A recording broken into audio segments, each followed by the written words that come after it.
کہا کہ ولیمہ کیا کہ نہیں کیا؟ اولم ولو بشاتین، اگر ولیمہ نہیں کیا ہے تو ولیمہ کرو، ایک بکری بھی ذبح کر دو لیکن ولیمہ ضرور کرو۔ اس کے بعد اللہ کے نبی نے پوچھا کہ تم نے اپنی بیوی کو مہر میں کیا دیا ہے؟ ہمارے یہاں کسی نوجوان کی شادی ہوتی ہے تو لوگ کیا سوال کرتے ہیں؟ کیا کیا تمہیں شادی میں ملا ہے؟ 2 ویلر ملا کہ 4 ویلر ملا؟ مسیری ملی کہ نہیں ملی؟ الماری ملی کہ نہیں ملی؟ میں اپنے نوجوان بھائیوں کو ایک بات کہنا چاہتا ہوں، جس دن آپ کی شادی ہوتی ہے آپ کے بیڈ روم میں جو مسیری ہے وہ آپ کے سسرال سے آئی ہے، جس الماری میں آپ کا کپڑا رکھا ہے وہ سسرال سے آیا ہے، جو آپ کے بدن پہ شیروانی ہے وہ بھی سسرال سے آئی ہے، آپ کے پیروں میں جو جوتا ہے وہ بھی سسرال سے آیا ہے۔ جب آپ نے سب کچھ اپنی خودداری کو بیچ کر اپنے سسرال کے آئے ہوئے بستر پہ آپ سو رہے ہیں، اس الماری میں کپڑے رکھ رہے ہیں، اس کے دیے ہوئے فریج سے ٹھنڈا پانی پی رہے ہیں، تو پھر آپ اپنی بیوی کے سامنے خودداری کے ساتھ کھڑے ہو کر کے 2 لفظ نہیں بول سکتے، کیونکہ آپ نے تو اپنی خودداری کو اسی دن بیچ دیا تھا۔ اگر آپ کے اندر خودداری ہے آپ کہہ دیجئے اپنے ماں باپ سے ہم چٹائی پر لیٹیں گے، ہمیں جب طاقت ہوگی تب ہم مسیری کا انتظام کریں گے، مگر ہم جہیز نہیں لیں گے۔ خودداری پیدا کرو۔ یہ کون سی فخر کی بات ہے کہ آپ اپنے سسرال، اپنے گھر میں تو سائیکل چلاتے تھے اور سسرال سے ملی ہوئی جو ہے آپ بلٹ گاڑی سے آپ سفر کر رہے ہیں اور بڑے فخر سے کہہ رہے ہیں میرے سسرال سے ملی ہے، جہیز میں ملی ہے۔ یہ کوئی فخر کی بات نہیں، یہ بے غیرتی کی بات ہے، یہ بے عزتی کی بات ہے۔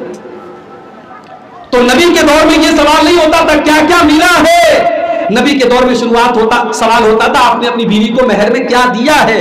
نبی نے پوچھا کہ تم نے بیوی کو کیا مہر میں دیا ہے؟ کہا یا رسول اللہ میں نے سونے کی کھجور کی گٹھلی کے برابر میں نے سونا دیا ہے۔ بالکل کنگال تھے، قلاش تھے، مگر تھوڑے دنوں کے بزنس کے بعد اللہ نے اتنی برکت دی کہ بیوی کو مہر میں کھجور کی گٹھلی کے برابر سونا دیتے ہیں، اور بعد میں اتنا پیسہ کماتے عبد الرحمن ابن عوف، اتنی برکت دیتا ہے اللہ تعالیٰ ان کو، وہ کہتے ہیں کہ میں پتھر بھی اٹھاتا ہوں تو مجھے اس کے نیچے سونا مل جاتا ہے، اللہ نے اتنی برکت مجھے دی۔ حلال میں بہت برکت ہے میرے بھائی، یہ لاٹری کا چکر چھوڑ دو، یہ جوئے کا چکر چھوڑ دو، یہ حرام کمائی کا چکر چھوڑ دو، یہ پے ٹی ایم کے ذریعے پیسہ کمانے کی لت چھوڑ دو، حلال راستے سے آؤ۔ اللہ نے بہت سارے آپشن رکھے ہیں، اللہ نے حرام کو لیمیٹیڈ کیا ہے، حلال کو کوئی لیمٹ اس کی نہیں ہے۔ حلال کے ذریعے پیسہ کمانے کے بہت سارے راستے ہیں، اللہ ہمارے نوجوانوں کو حلال کے ذریعے پیسہ کمانے کی توفیق عطا فرمائے۔